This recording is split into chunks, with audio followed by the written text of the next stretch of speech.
Hello, everybody, and welcome to another edition of Big Bold You, a show that is dedicated to inspiring everybody out there. And yes, that does mean you to play bigger in your life. And believe it or not, it is easier to play bigger in your life than it is to play small. I promise you. To be bolder, which means you've got to step out of your comfort zone. You've got to get past fear. You've got to do things that you think you could never do. And I'm here to tell you that you can do them so you can become the best version of yourself. Now, we live in a world where there is a war between good and evil, and the only way evil wins is when good people like yourselves don't do enough. And here's the great news. You cannot succeed by yourself. That is by design. So that's why we have incredible people to join us, like our guest here today, Felicia Searcy. She is an award-winning transformational coach, international speaker, author, trainer, and minister who is passionate about your dream. She's helped thousands of people create the lives of their dreams. And for over 20 years, she has worked with professionals, entrepreneurs, and folks just like you and me who are seeking the spiritual side of success. As a highly sought after international speaker, she has shared the stage with powerhouse leaders like Mary Morrissey, Sandra Yancey, and Les Brown. Her proven methods help folks just like us accelerate the results as they create richer, more fulfilling lives. Her purpose is her passion, which is why I call her my soul sister, and that is to empower people to discover and express themselves so that you and I can create the life that we love. Your dream truly is her passion. So welcome to the show, Felicia Searcy. Felicia, you are my soul sister. Absolutely, Jen. I get that. I mean, as we speak, and people that know me, you're going to really say, are our brains plugged in to the same source? And the answer is yes. That's the answer is yes. So please tell people just a little bit about you, your background, where you grew up, you have siblings, are you married? So we can kind of start to get a feel for who you are. Yeah. So growing up, I grew up in Wisconsin. Both my parents, up until the age of 15, when they divorced, had 5 siblings. And my background was one of content. And what I mean by this is that I help people understand that the content of your life is the curriculum of your evolution. So early on, I was given the gift of a high degree of content in terms of being raised with both my parents struggling with mental illness. My mother struggled with addiction. So there was a lot of darkness, a lot of violence, a lot of fear, doubt, uncertainty.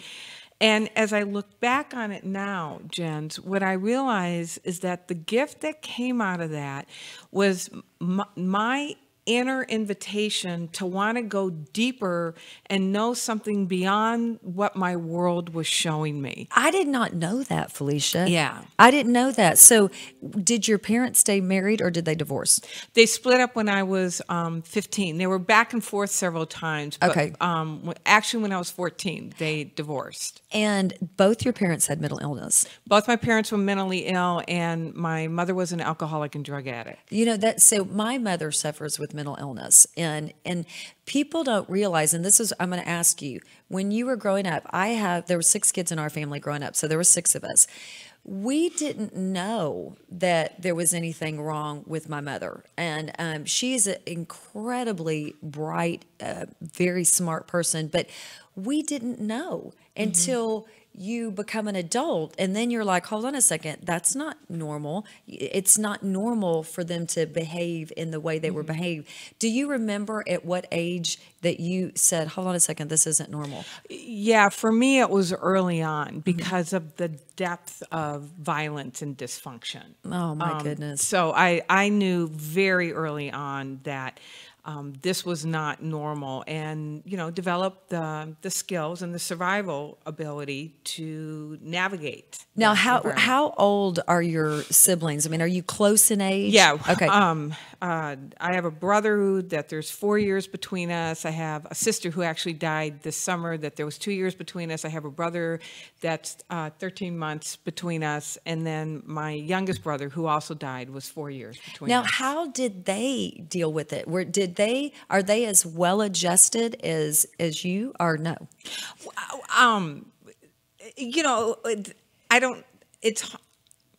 I don't want to make an evaluation. Right. I know what my experience Do is. y'all discuss it? Not really, not anymore. But I think that so many times people look at, my goodness, when I read your bio, I was like, it's incredible, the success and the achievement. And I know, and you haven't sought that because of power or fame. You've sought that because of your heart and your passion. But when people look at you and they see all the things that you've accomplished, people don't realize what other people have been through. And it's typically the ones that have been through a lot, like you have. And I've been through a lot myself, and that's what makes you stronger.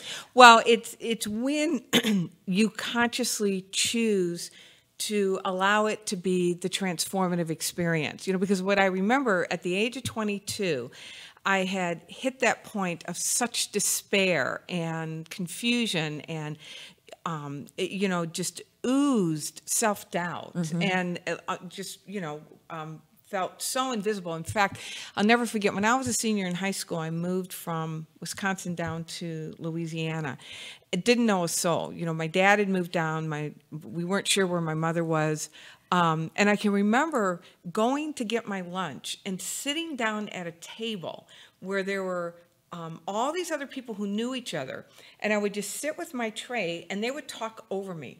Isn't that as if amazing? I was completely invisible. And I hit that point of feeling the depth of my despair. So the thing that I invite all of us to do is to take off the veneer of, everything's fine, and give yourself permission. I gave myself permission to feel the depth of my despair, where I got to a point where I said, there's got to be something different.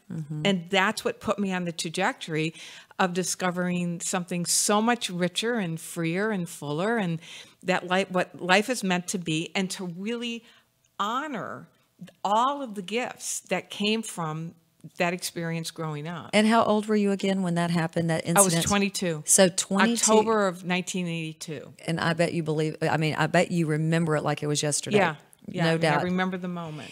Now, are your parents still alive? My dad died a month ago. Oh, I'm so sorry to hear about this. My mother's still alive. But yeah, I've had the honor of supporting him over the last 11 years. And I was actually with him when he made his transition. That's amazing. Yeah. Now, at what point, because here's what happens, and we both know this, is when you experience hardship in your life, and we all are going to experience hardship, you have to come to a place of forgiveness to really, you talked about awareness, and you talked about saying, okay, I accept where I am. I accept the depth of my despair. It doesn't define me. It actually is going to be a part of your gift. That pain is actually a part of the gift. The experience is actually a part of the gift. But when you've been in an environment where you've been mistreated, and you were mistreated, I mean, there's no other way to put it, you have to forgive. Yeah. So when did that point come into your life? So when I was 22 and I began my spiritual journey effectively, Right. and I began to discover that there was a different way of living. one of the processes that I learned was to learn how to, number one, recognize the reality of who we all are as these amazing beings of spirit. And then to also recognize that somewhere along the line, things happen, whether there's a physiological, there's a biological component. You know, both my parents experienced their own level of dysfunction in their homes, that it gets covered up, but it doesn't disappear.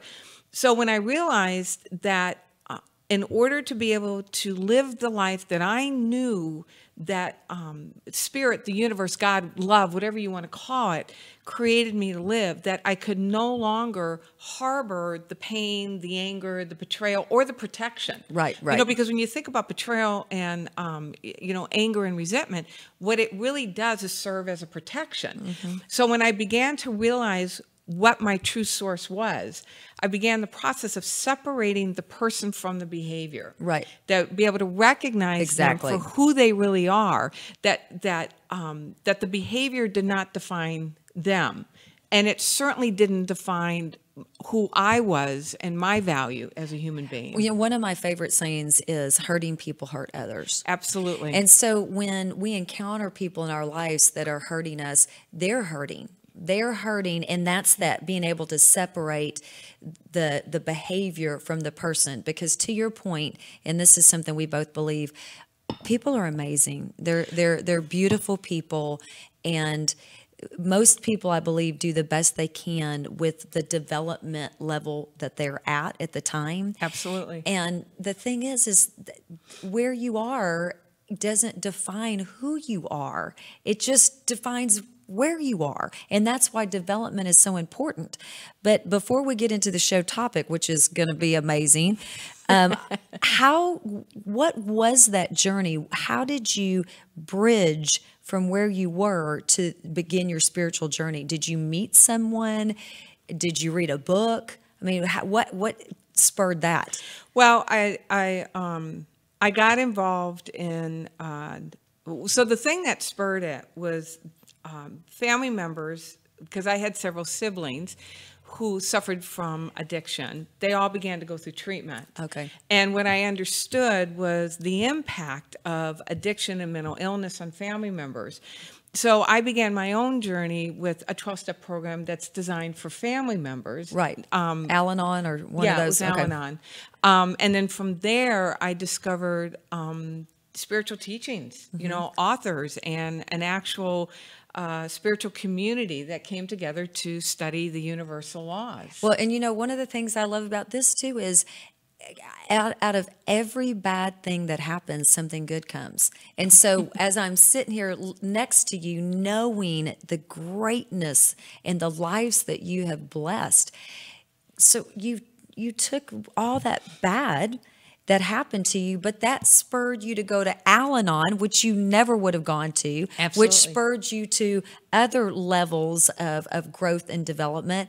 And that's the great thing, is when we realize that every bad thing that happens to us, something good is going to happen. So when bad things happen to me, I'm looking around the corner saying, well, where's that good thing? Well, Napoleon Hill, I don't know if you've ever heard the quote by Napoleon Hill, that for every adversity, there's an equal or greater seed of goodness. That's exactly right. But you have to recognize and cultivate it in order for it to grow. 100%. It's the faith. One of the things I love so much also is the rules of the game never change. You can read a book that was written in the 1900s. You can read a book that we wrote last year, and the rules of the game never change. Which today, yesterday, and forever, it's always going to be the same. So when you plug into truth, you're going to receive the same message. That's it. Universal law is law. Yeah, and love is love. And that's before we get into our show topic, which I love, which our show topic is energy. What's the hype? What's all the hype about with energy? Well, there's some hype, let me tell you, and there's a bunch of truth to it as well. But before we get into that, we are going to see an incredible video that really kind of speaks to a little bit more of who you are today.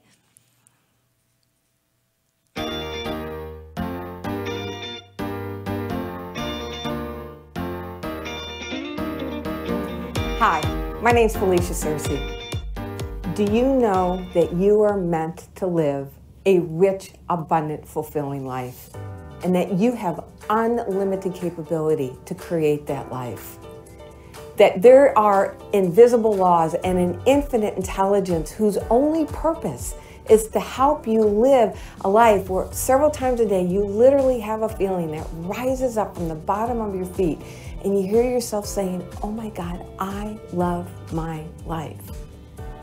When you learn how to harness that power and learn how to apply a very simple formula consistently, this is what's waiting for you.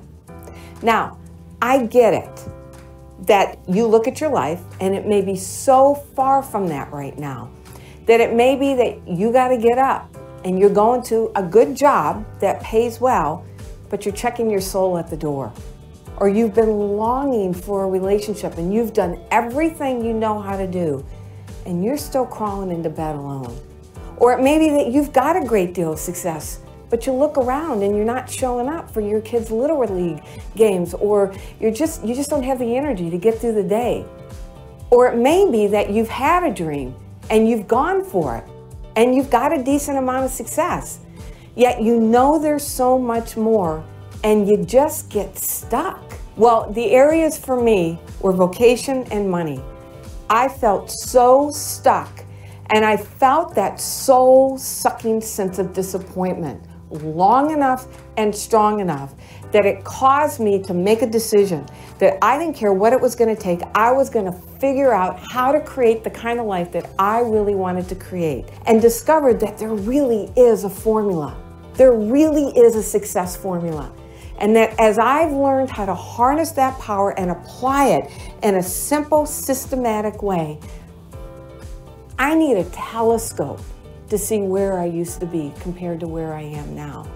My work, I have the honor of now serving the dreams of thousands of people around the world. My income, I get to choose what I do with my money, to go where we want to go, do what we want to do. And I get to give to the organizations that are deeply meaningful for me. My relationships are richer than ever. We live where it is that we love to live. We have fun. But here's the real gift that happens for any of us who learn how to apply this very simple spiritual success formula consistently. The details are great, but the real gift is who I've grown in, who you grow into in the process. As you discover truly how powerful you are and you begin to relate and commune with this infinite intelligence that is longing to serve you in your life, your dream. Now here's the really great news. I've made my life's work about helping you learn these formulas so you can now apply them in your life and you can be living the life that you love to live. And there's an event coming up, coming straight to you, where you're going to have my arms wrapped around you, and we're going to take time and we're going to dig deep. And I'm going to help you get clear around where is the discontent in your life, to then take it and to inform what would you love, to design a life that you would love to be living. Really see where you get stuck, and to learn some tools that as you learn to apply these, it will keep you moving forward, and to learn a very specific process of knowing what your next action steps are. And most importantly, as you go through this process with me, you give yourself the gift of investing time in you and allowing me to support you. You begin to discover that, in fact, you really do have the ability to do this, and this kind of life really is possible for you. Okay, I love that, and because it really speaks to what you do, who you are, and what your passion is. And some of the things when we talk about energy, and if you've got any questions for Felicia, just let me know on my Facebook, because I am going to be right here and I can ask her for you. But I want you to start getting into the energy and really how that impacts someone's ability to even achieve their dreams. Yeah, so energy is everything. I mean, everything is vibrating. I mean, you think about it, when something dies and it decomposes, it's the vibration that causes it to literally decompose. And there's a frequency to everything. So, let me start with this. We as spiritual beings having a human experience have been given this amazing capacity called our faculty of our imagination.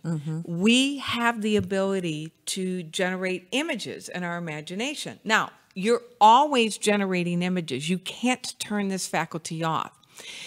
The gift is that you get to choose those images that you generate in your imagination.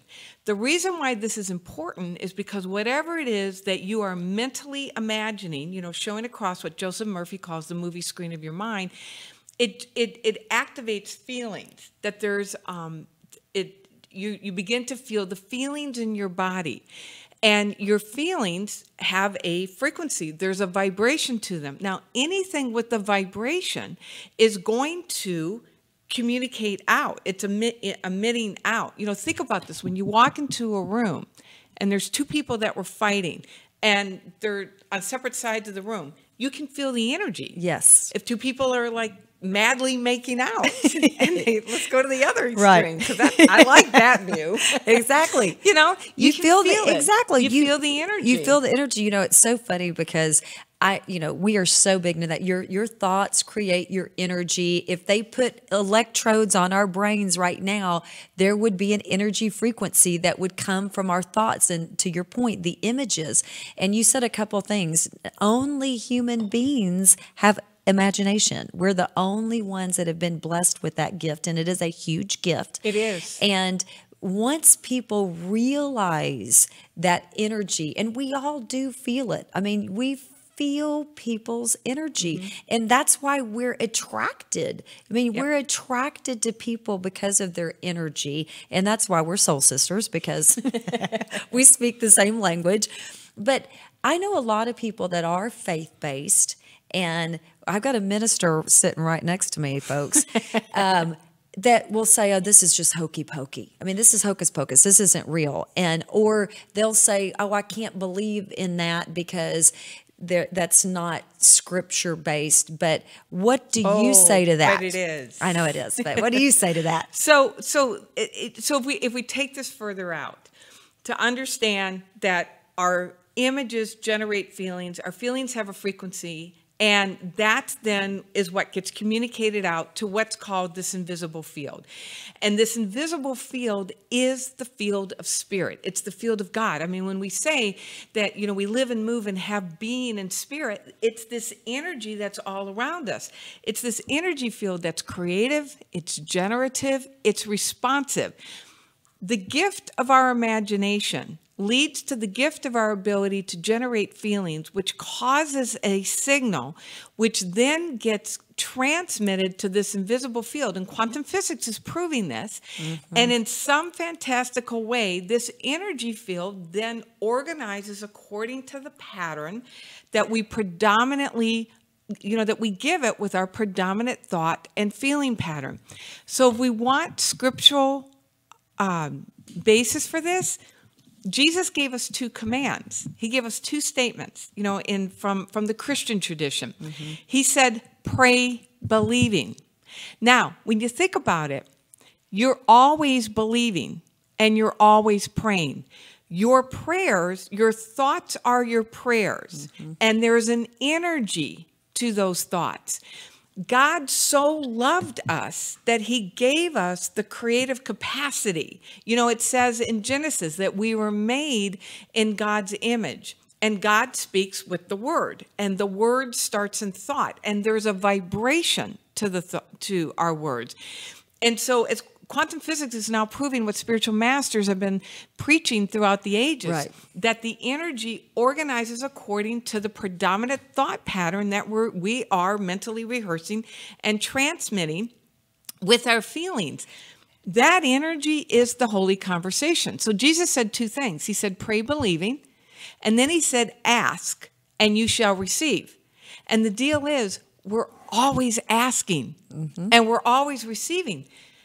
The question is, what are we asking for? if you want to know what you're asking for, all you have to do is look at your results, because our results are a perfect reflection of our highest level of permission for how much good we have allowed into our lives by the faculty of what we have been imagining, Right, and exactly. feeling up to that point. And that's what, it really, I love quantum physics. I love this. It is amazing. And we'll put some really cool books for you to read in the comment section so people can read that as well. But that saying, what comes around goes around, it's because of that energy field, that when you have a lower energy frequency level, that field actually closes. And so, to your point, all those thoughts and all those feelings of negativity and doubt and fear, they can't escape. They hit the field and they come right back to us.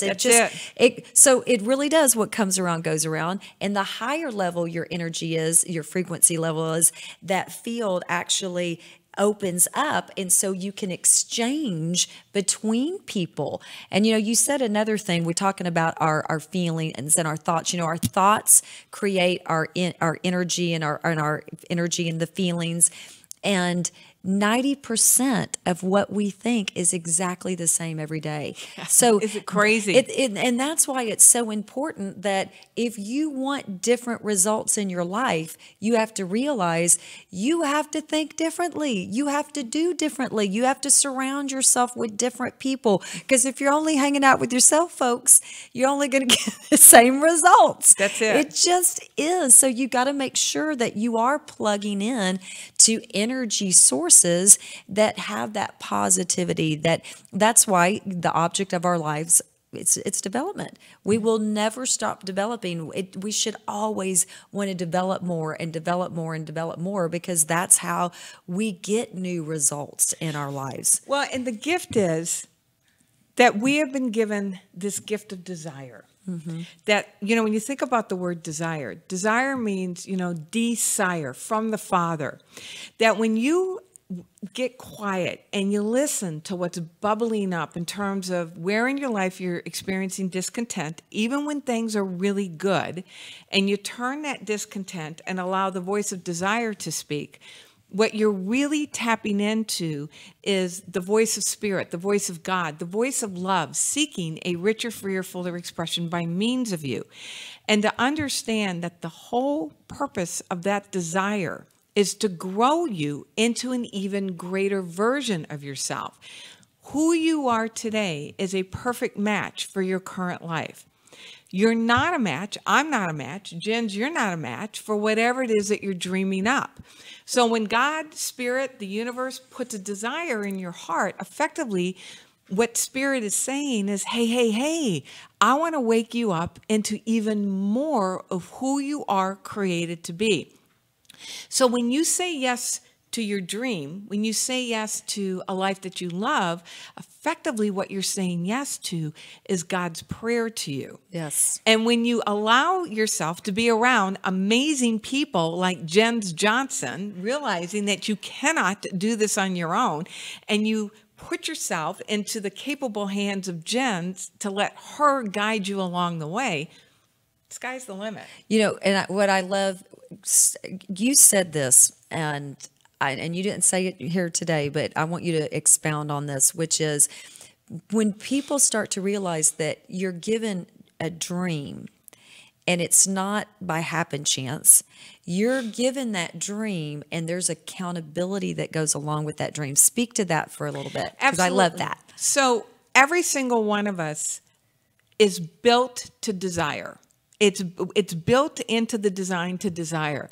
And so when you begin to feel these stirrings and start asking, what if, and what if I could, and you really start living into what I consider the most potent, powerful, holiest of all questions, which is, what would I love? Effectively, you are opening yourself up to the holy conversation with the very power that created you. And when you begin to formulate this dream, what you're really doing is receiving your marching orders from Spirit. That when you acknowledge and accept and say, oh my gosh, I would really love that, and your whole system lights up, then the universe says, yay, you're finally paying attention. And once you let yourself really pay attention to that, effectively, you have accepted God's orders for you, God's will for you. And now you have an accountability. You have a stewardship to that dream.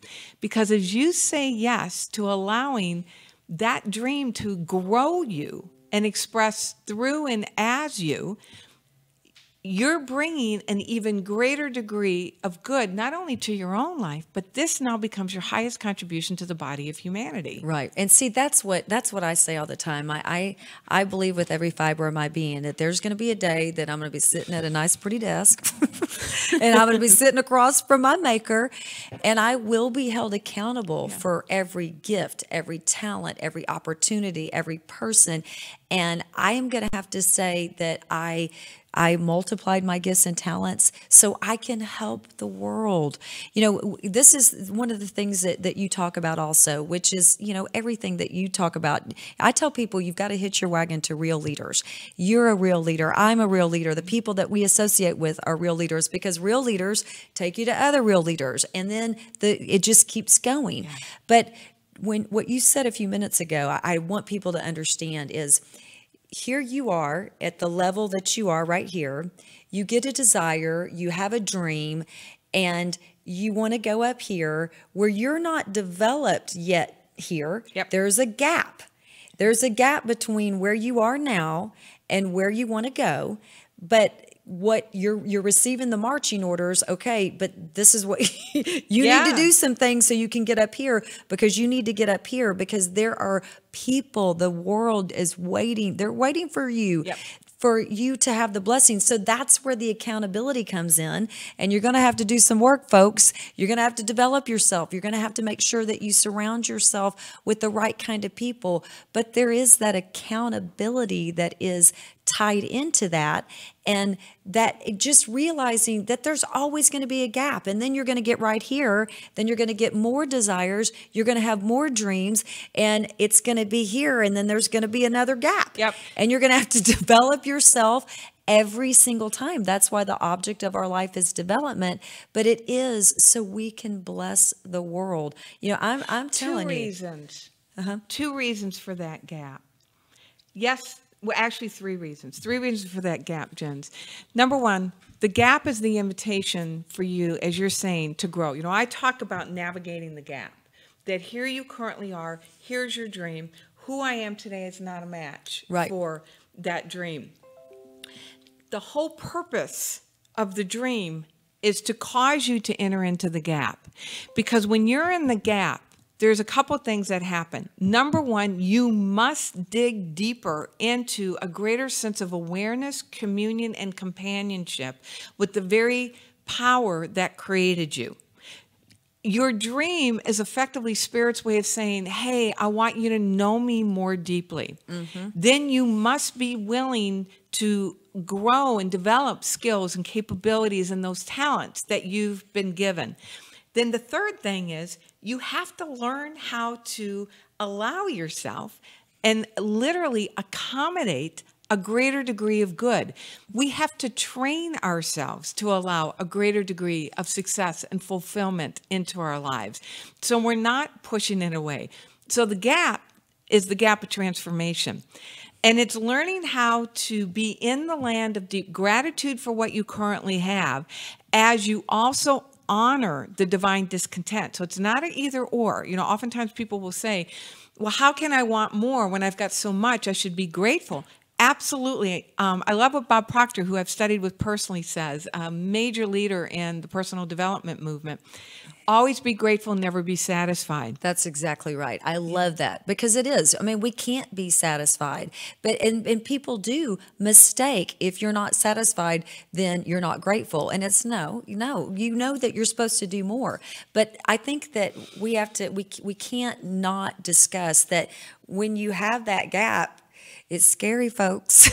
You got to get out of your comfort zone. You're like, well, you're like, well, I know I'm here and I know I got to get here and I know that's going to be scary. And in fact, we were talking right before the show started where I was at a point in my life where I really did receive divine revelation of I was supposed to do more. And I just started to bawl my eyes out. And I literally bawled my eyes out and I just said, hey, thought, go back into the back of my brain and don't come back out again, because I was crying because of fear. I knew in order to do what I was being told, the desire from the Father, what I was supposed to do next, I was like, oh, this is scary. I mean, it was not just from here to here. I was going to have to go from here to here. And that's a lot of work, Felicia. That's a lot of work. And it's scary. But one of the things that I think people, we have to understand is you have to go and do in spite of your fear. It's when, if you're not a little bit scared, you're not stretching yourself enough. You got to be a little bit scared, but you can have friends with you. So when we're going through our lives and we're just too comfortable and we're not scared, Felicia and I are here to tell you, level up, folks, level up, because you're being complacent and we can't live in a life of complacency. And the last thing I'll say before I do you see how we're soul sisters? I mean, we could talk all day long about this, but the last thing I want to say is it's when we step into that gap and where the fear is where the adversary will start to pull us back. Because now we got our marching papers. We've said, yes, we will go and we will do because we know we're going to help bless other people. And that's when the adversary is going to pull you back and say, you're not good enough. What do you think you're doing? Hold on a second. And then start to distract you. And when you become aware of this, I mean, literally right before I decided to write my book, and it's going to be amazing. But literally, I mean, my husband and I started to argue and bicker, and I can remember just so vividly saying, hold on a second.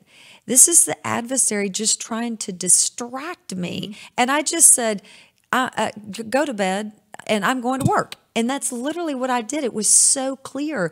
But knowledge like this is powerful.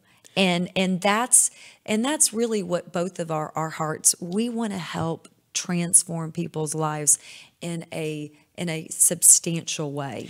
Yeah, what you just said, Jens, is beautiful. And there's a couple things that I want to respond to. Number one, the fear's good news. When you feel a desire where there's a part of you that goes, oh my God, and there's a part of you that goes, oh my God, right? Exactly. That it happens simultaneously, it's good news because it means that you have allowed yourself to consider something so far beyond anything that you've ever known for yourself before. The second thing is to realize it's not just a matter of surrounding yourself with friends. It's a matter of surrounding yourself with people, amazing mentors that are going to make you better, sitting right here to support you step by step along the way, that they've got a system, they've done it, they can stand with you with unwavering belief that if you can think it up, that means you have everything inside of you to bring it into form. And the third thing that causes you to really stay rigorous in that gap, because it requires a level of rigorous discipline that so few people really understand in terms of really keeping you moving forward, is that you want a dream that so lights you up and it's clear. Go back to what we talked about, using the faculty of your imagination, using this remarkable faculty to generate images that when you see yourself living that life, you cannot imagine life without it, that the flame of desire is at such a high fever pitch that that's what then propels you forward. And it's understanding that gravitational pull back to the familiar, it's built into the design.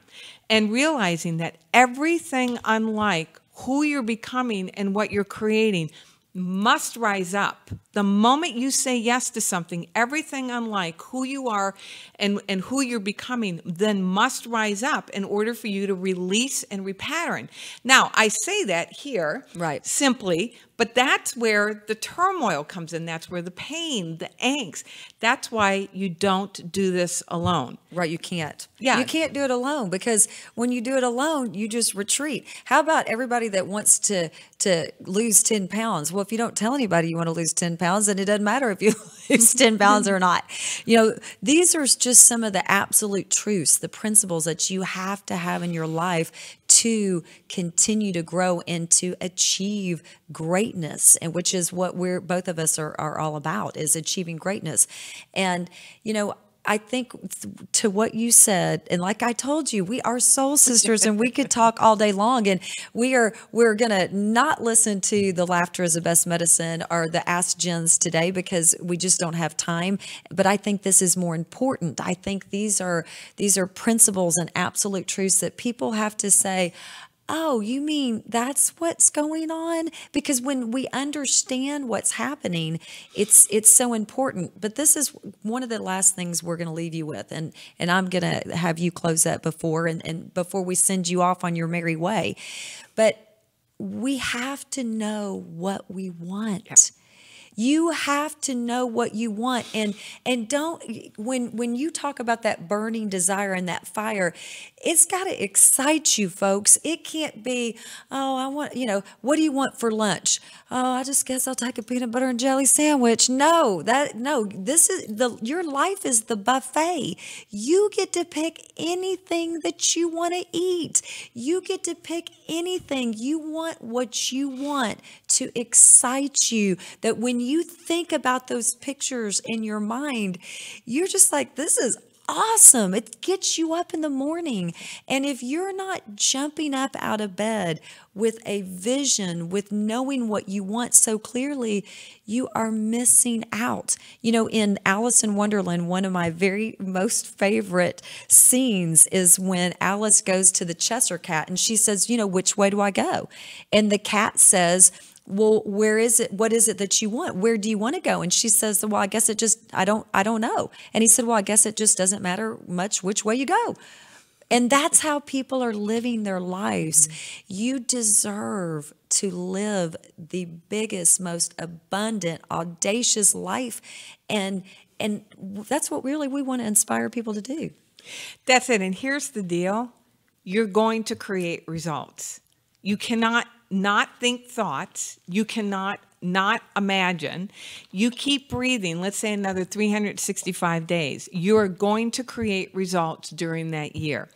When you understand the power that we wield to be able to orchestrate and organize and create results that absolutely brings us alive, then you realize that your most important mission in life is to discover how to use this faculty of your imagination to put it in service to what you would love.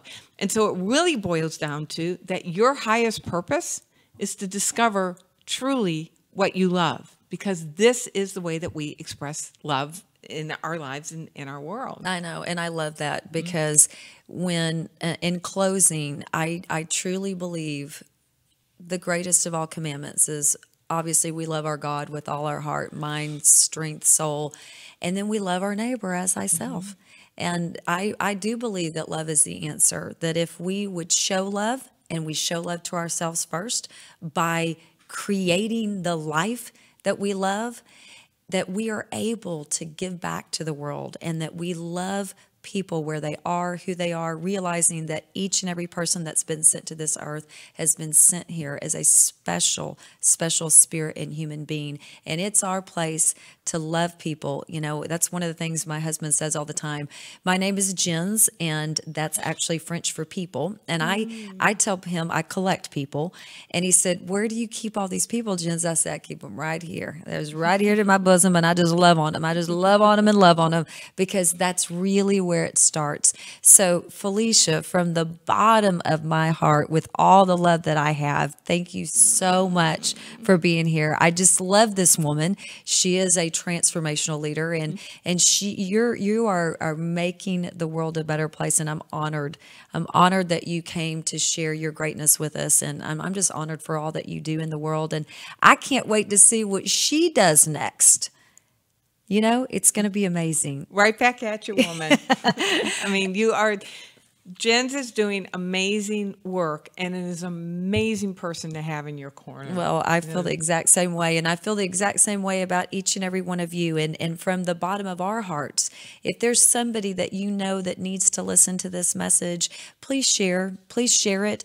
Please subscribe to our YouTube channels. Jen's Johnson, I'm sure Felicia Searcy is your YouTube channel.